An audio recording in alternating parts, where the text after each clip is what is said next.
Good evening to you all, and many thanks for joining us here on Rwanda Television News tonight. We do hope you had yourselves a very productive Tuesday and a great start to the new week. Here's a sneak peek at our edition tonight. President Paul Kagame pointed out that the country's media houses must do more to preserve the integrity of Kinyarwanda language. Prime Minister Dr. Edward Ngirente has presided over the commissioning ceremony for the first cohort of 166 officers who have been awarded the rank of Assistant Inspector within the Rwanda Correctional Service. On the international scale, negotiators are working around the clock as Israel and Hezbollah seem to be on the brink of all-out war.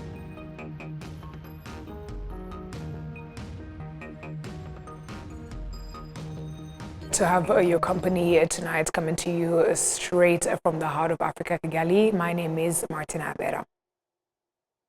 During his interview with RBA on Monday, President Paul Kagame pointed out that the country's media houses must do more to preserve the integrity of the Kinyarwanda language, stressing that the incorporation of foreign words into our native tongue is both unnecessary and detrimental to the way important aspects of the Rwandan culture can be passed on to future generations.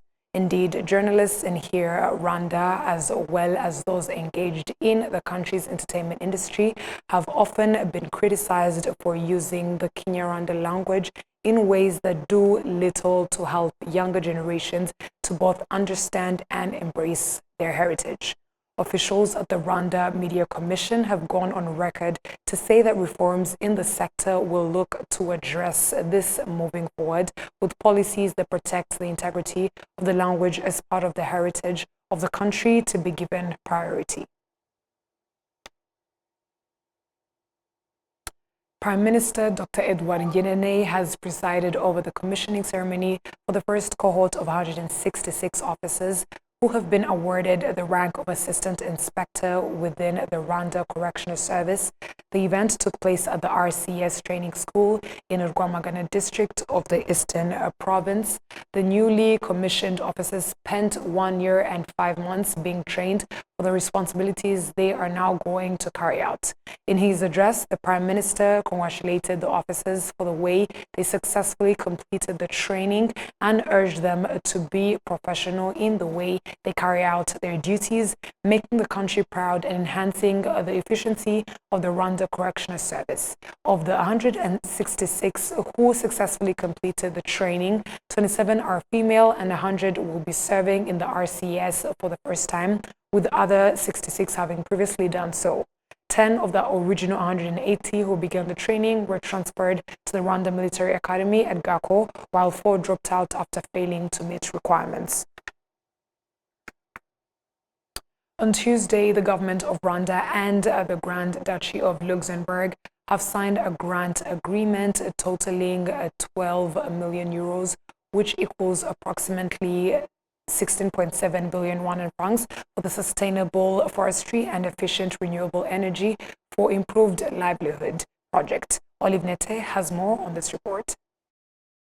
It's a grant agreement signed by the Minister of Finance and Economic Planning, Yusuf Murangwa, and the Deputy Prime Minister of Luxembourg, Xavier Bettel, who is on a working visit to Rwanda. This grant is designed to improve the resilience of forest landscapes and communities reliant on them to combat climate change.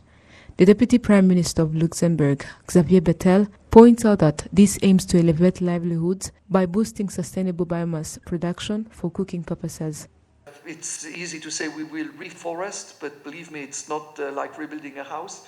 It takes longer, and usually forest is the lung for all the bad decisions we took before also, and traffic and pollution, so we should not destroy our own lungs. We know how bad some products are for our own lungs, so we shouldn't produce a general cancer for the next generations by not reacting to protect our forest. And then to improve cook stoves and sustainable biomass, and enhancing and diversifying income through value chain development. The Minister of Environment, Dr. Uwamariya Valentine, emphasizes the need to intensify efforts in protecting the environment. To date, we still use woods and charcoal, Charcoal is especially used in urban areas. We want to significantly reduce that, but also see how to increase forests, since we have so many forests that has been degraded. That's the current plan, and this is also included in the project. It includes promoting cooking stoves. In the future, we aim to reduce the use of biomass for cooking purposes and transition to other ways, such as renewable energy. The cooperation between Rwanda and Luxembourg is not only limited to this project, but also extends to areas such as education, innovative and inclusive finance, and digitalization, as explained by the Minister of Finance and Economic Planning, Yusuf Murangwa.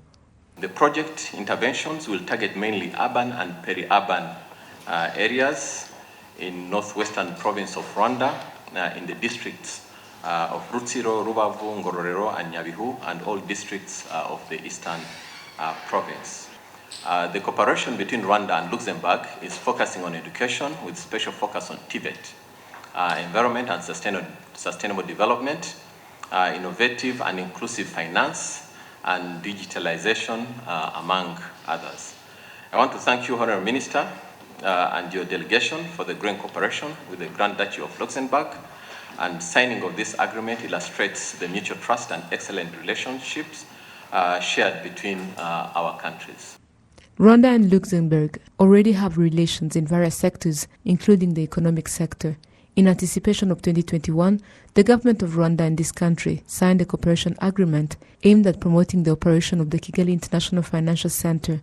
The two countries also have other agreements aimed at preventing smuggling and tax evasion.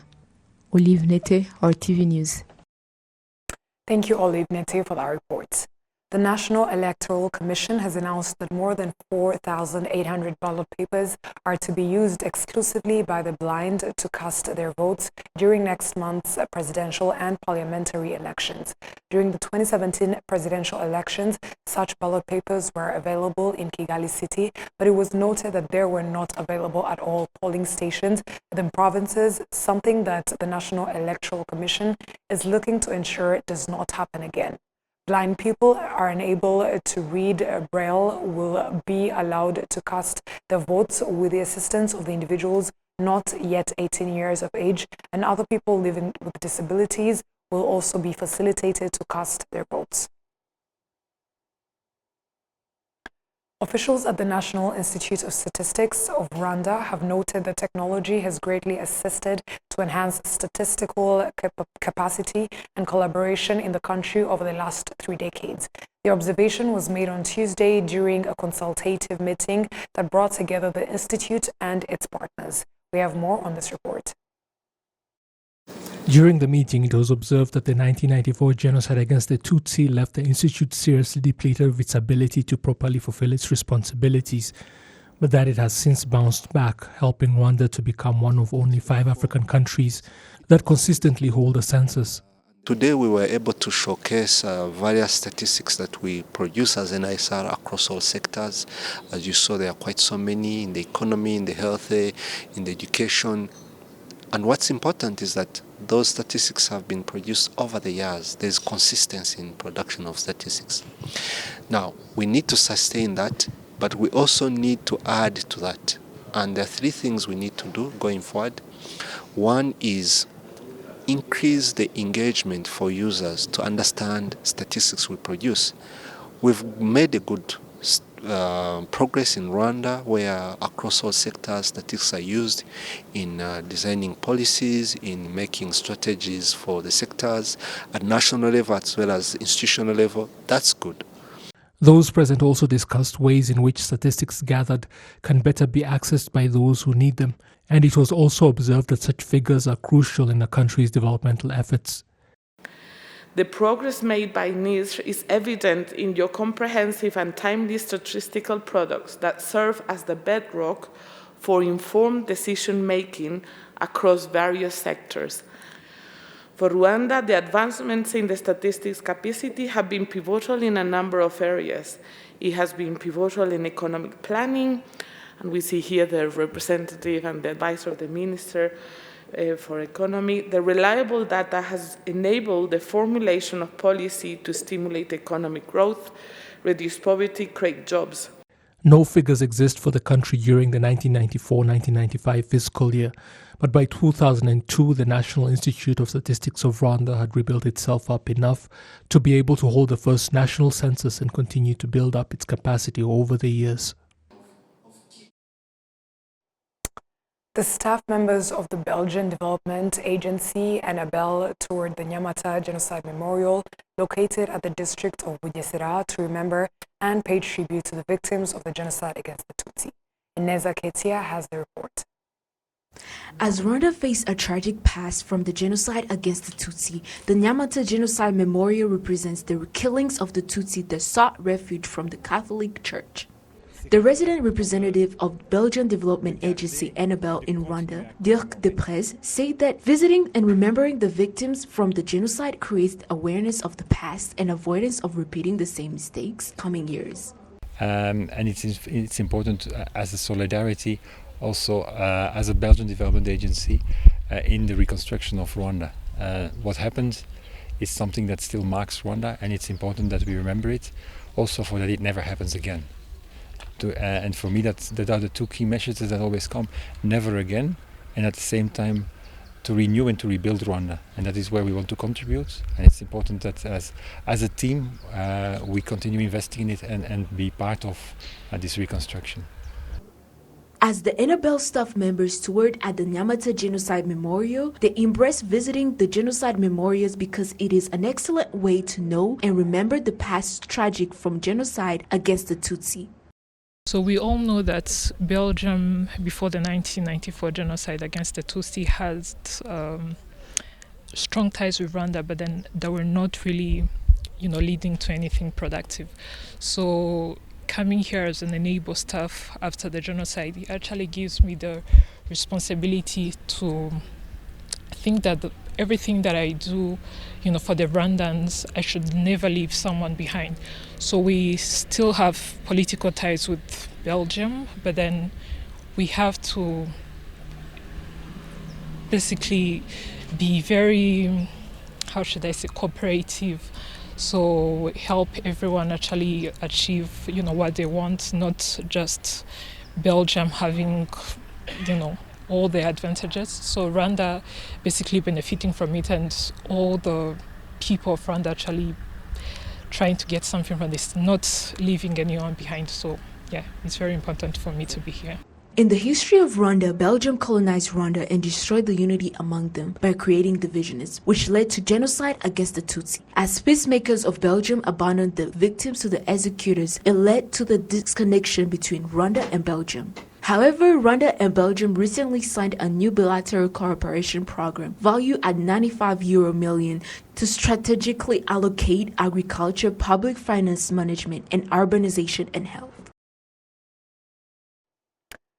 Climate experts gathered in Kigali have noted on the need for sensitization efforts in the local community on the importance of taking early preventive measures to mitigate the effects of climate change and the natural disasters it has brought.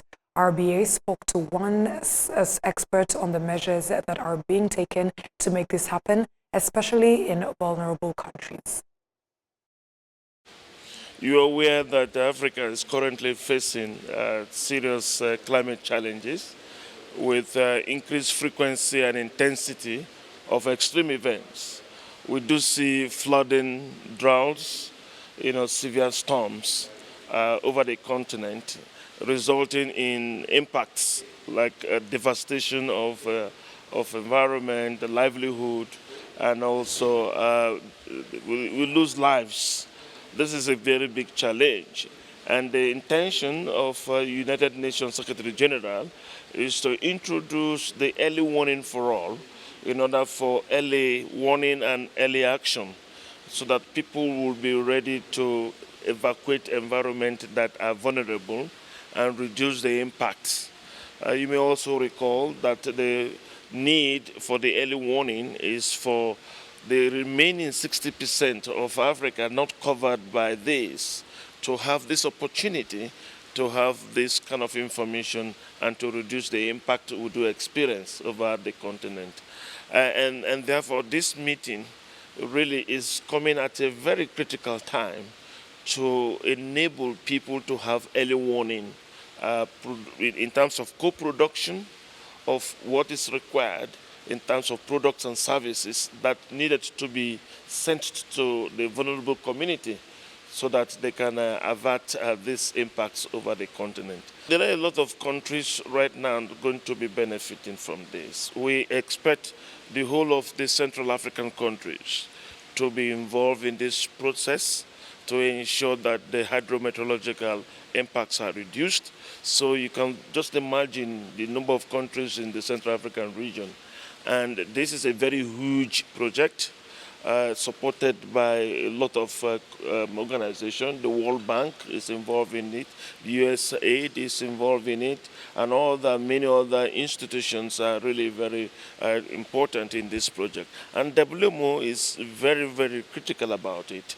The UNDRR, these are what we call the lead agencies that have been mandated by the UN Secretary General to champion this cause in Africa.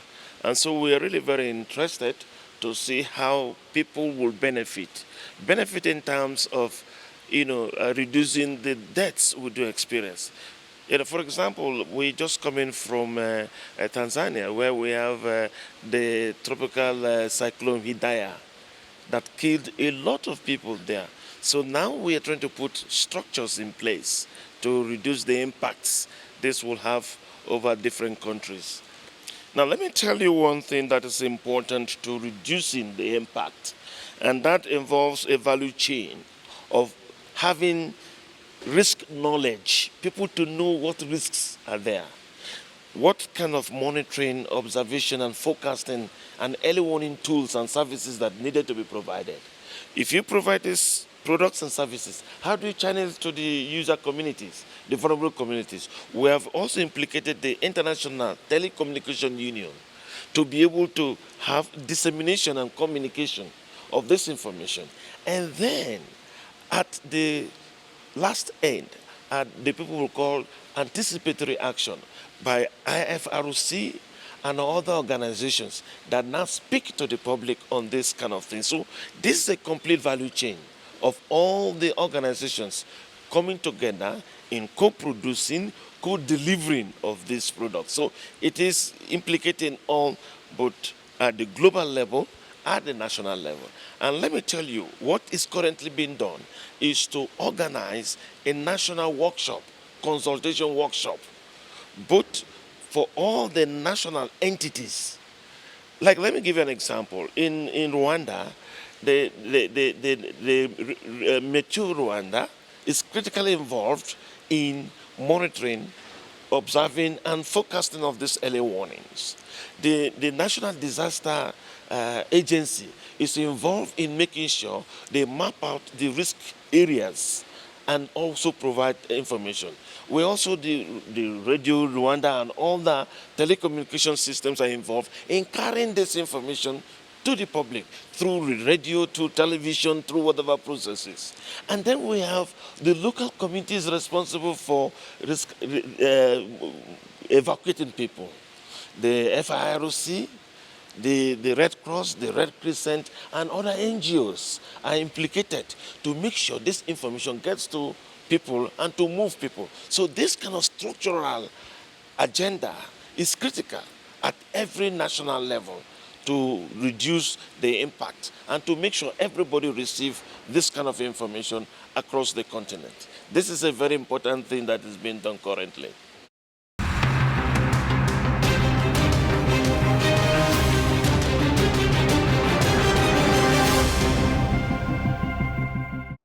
As we come to the end, on behalf of the news production team as well as the technical team, I'd like to thank you very much for sticking with us on RTV News. Thank you and stay safe. Have a great night.